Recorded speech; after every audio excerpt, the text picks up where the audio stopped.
Do you have people constantly telling you that, like, you're in a cult or your church seems dysfunctional and you are stressing out about it? I want to direct you to this book because I just finished it, and it's written by Jinger Duggar Vuolo. She tells her story of how she came to realize that the religious and Christian type world she was being brought up in was actually very dysfunctional.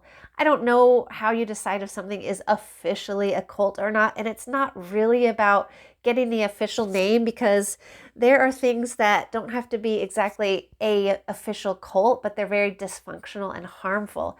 She writes this whole book about how she realized that the teachings she was brought up with and believed to be true for, like, I don't know, 20 years of her life, she realized they were actually extremely dysfunctional, and that the person, I'm not sure about this hair situation, the person proclaiming these teachings was actually extremely hypocritical, even doing some potentially criminal things, and like just dysfunctional. So she goes through some things to look out for. I recommend that you read the whole book. It's it's pretty short. I read it in, I think, like a week, and that's working around like having to go out of town and also like travel and also working, a 9 to 5 job. I was able to finish it in, I think, about a week. So it really, if you really wanted to, you could finish it in a couple days. But basically what she describes is things to look out for. She gives her own story, but then she also gives really good tips on things that you can look out for if you are, this is for someone who's in a Christian situation, but it also could be for anyone who's in a situation that is learning. When you're in an environment where you're learning or following after someone else, things to look out for that can be potential cult-like patterns, or just straight up dysfunctional is how I would describe it. Because you don't want to get lost in the, like, is it a cult? Is it not a cult? It's like the word cult is almost irrelevant. The big thing to look out for is what I'm learning and believing healthy, and or is it dysfunctional and destructive? So some of the things she mentions are the person that her family followed who was giving them these teachings and theology is Bill Gothard. Now, if you know anything about him, you know that he was charged with many things that obviously make him disqualify him from teaching anything about Jesus. It's so sad, and it's really infuriating to hear yet one more story of the hypocrisy that can be found. I'm saying this as a Christian, like I am myself a Christian, and Jinger herself has remained a Christian, but her whole point in this book is disentangling your beliefs from, she's disentangling, the way she says it is disentangling faith from fear, because she had a very fear-based experience with faith and Christianity, and so she, instead of completely like deconstructing her faith and leaving Christianity altogether, she talks about how she is separating out, looking at who Jesus actually is versus who she was being taught that he was, and how he was being overlooked in general. Even if you're not a Christian, this would be a really insightful read for you. Just know it's written from the perspective of a Christian, so there's a lot of, Jesus talk and all that, but I totally recommend it because I found it extremely insightful, because there are people very close to me who have been influenced by Bill Gothard's teachings, and it was eye-opening. It explained so many things. Even if you're not familiar with him, or even if you don't know anyone who was influenced by his teachings, this is still an incredible story of someone having the courage to do the hard thing and say, like, I don't believe this anymore. I don't agree with this. I'm walking away from this. Again, she didn't drop the idea of Jesus altogether. She just looked at, like, you know what I mean? Like, human created rules and regulations and burdens of guilt being put on people that Jesus never had. So it's really encouraging. Well, first of all, I want to talk, if you are someone who's like worried that you're in a situation, whether it's your church or a family or somewhere where you're hearing things about God being taught, if you're feeling like, there's fear here, guilt, shame, if that's one of the things to pay attention to. And if someone's going to be a Christian teacher, they need to be motivating you through love, like if you're not motivated to live your life a certain way out of love for God, then if you're just being motivated by guilt, shame, or fear, that is dysfunctional. I'm not going to necessarily say that's cultish, but it doesn't have to just be cultish to be dysfunctional. Also, if the person, do you find yourself, here's another thing to ask yourself, do you find yourself more often saying, well, so-and-so says that this is what's right, or so-and-so says we shouldn't wear this, or listen to this music, or do this to our hair, or our piercings, or whatever. If you're going based on what a human being just says we shouldn't be doing this, that could be a sign of a dysfunctional situation, because as Jinger mentions in her book, for example, how people dress or whatever, yes, the Bible says, talks about like, be modest in your dress, men and women, to be modest in your dress. It doesn't say whether you should wear pants or skirts. It doesn't say what color your hair should be or how many rings, you're allowed to have and wear.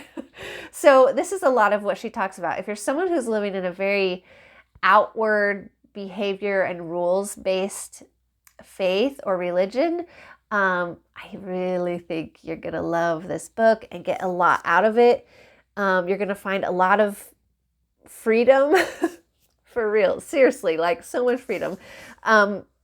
So another thing she talked about with Bill Gothard is one of the signs of it being dysfunctional is that the things he was saying made it sound like he had these secrets to life. He had these secrets to faith, secrets to God, that God had specifically shown him, and that you need his principles and his wisdom, and making people dependent on a person for their interpretation of what God is saying is also a sign of religious dysfunction. And here's what I want to say. I'm going to talk about some portions of this book, because if you are someone who's feeling like something is not right in like my church or my family or whatever, as far as faith or Christianity, she has a really great part here. Like, oops, there goes the book jacket. She has a really great explanation of what it takes if you're someone who's deciding to like disentangle your faith from fear, or get what Jesus really says and does and teaches, or things like that, and separate it from like human-made, I don't know if it's specific denominations or leaders or dysfunctional situations. She mentions things that she experienced that are going to be helpful for someone who may be like you, who's thinking like, how do you leave this? How do you step away from this stuff? She mentions one of the first things she had to do was a very humbling experience. She says, I had to admit that much of what I'd always believed was not just inaccurate, it was unhelpful, even harmful. She says, that wasn't easy, to be honest. It was terrifying, and maybe the hardest part was being willing to listen to the criticism of what I had previously believed. So I would say that's another signal that there's some dysfunction. If you're not able to just listen to other people's perspectives or criticisms of the the system that you're in or the belief system. If you're not able to just listen and examine what you believe, then there's something not quite right there. She also says the second part of her journey was the most emotionally difficult to take. She had to recognize that change was necessary, and she had to be willing to admit that ideas she'd always believed were not true. Of course, no one likes to challenge their beliefs. It's unsettling. It fills life with uncertainty. It can feel like an earthquake, but it's worth doing. Again, she did not just leave Christianity altogether. So I also, when I was in college, I went through a faith crisis, and I was very scared because I was just scared that I was scared that everything I believed wasn't true. But anyway, it's a long story, but all that to say, I went through a crisis of faith, but did my own research and studied, and it took a while, but I didn't leave behind Christianity. I just focused in more on like separating out human-made rules from like Jesus, So since this channel is about encouragement, I want this to come under this video to be encouraging for anyone who's struggling in their faith community or in the teachings that they be given or their church or their pastor or whatever, that you don't have to leave behind Jesus. There are, anyways, you know what I'm saying. I mentioned it already. But anyways, she also mentions things to know about, things to keep in mind when you are considering going through this process. Is finding the right source of authority.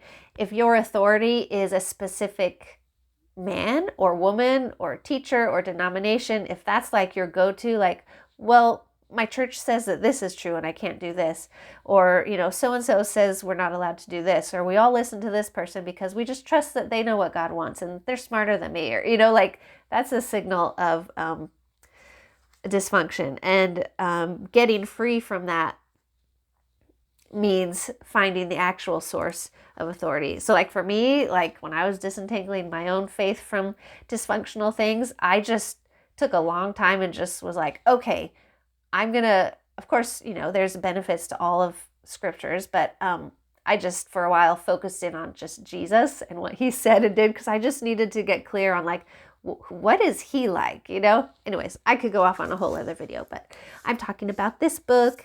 And the other thing she says to be prepared for are the accepting the consequences of making these changes. That and Ginger experienced this as well. As once she started saying like, I don't actually believe that anymore, or Bill Gothard was wrong when he said this or that, or he's way off. Like those things aren't true. As soon as she started saying those things, of course, she's going to start to be looked at from her community as like a black sheep, or like, oh no, you're straying from the truth. We'll pray for you. Or, just you have to be ready for people to start to see you as someone who's like wandering from the truth, instead of someone just saying like, I'm willing to examine these things so I can, separate, what is just a human-made thing from who Jesus actually says he is and what he teaches. So, all that to say, are you in a Christian cult or not? I don't know. And again, the words themselves, the word cult shouldn't be the main focus here, but are you in a dysfunctional and human-centered, one teacher or denomination-centered belief? It's more like, separate out lies from truth and find some freedom from your fears, guilt, shame, manipulation. I just barely scratched the surface of this, and I feel like there's things that I'm missing, but I just wanted to put something out there for anyone who is struggling or starting to feel like the things that the people around me are saying, or the things that I was just raised were like, well, Christians all say this or do this or believe this or wear this or don't wear this. Or if you're starting to feel like, is that true? And you're not sure what direction to go, please take a look at this book. I will leave a link below to where you can find independent booksellers and find things for really, really good prices. I actually found this one on Abe Books for $4.99. So to me, that's pretty good. I mean, of course, I would love a 50-cent book from a library sale, but to me, for a brand new hardcover, that's pretty good. So I'll leave a link to Abe Books below, and that's all I could think of to share, because otherwise I'll just sit here and read this book to you, which, you know, there's probably issues with that for YouTube stuff. If you're interested in other books that I've read, I don't just read memoirs. I also have read and reviewed fiction books and like cozy mysteries or middle grade fantasy, all different kinds of things. I also make videos about a plethora of other things. Feel free to check out my channel. Subscribe if you are interested in the types of videos you see on my channel. You can click to my main channel page and see what I have. Subscribing and liking shows YouTube that you are interested in what I'm putting out there. So that would help me out. I'm also trying to monetize my channel, and those types of interactions really help me towards that goal. So that's all I have for now, and thanks for watching.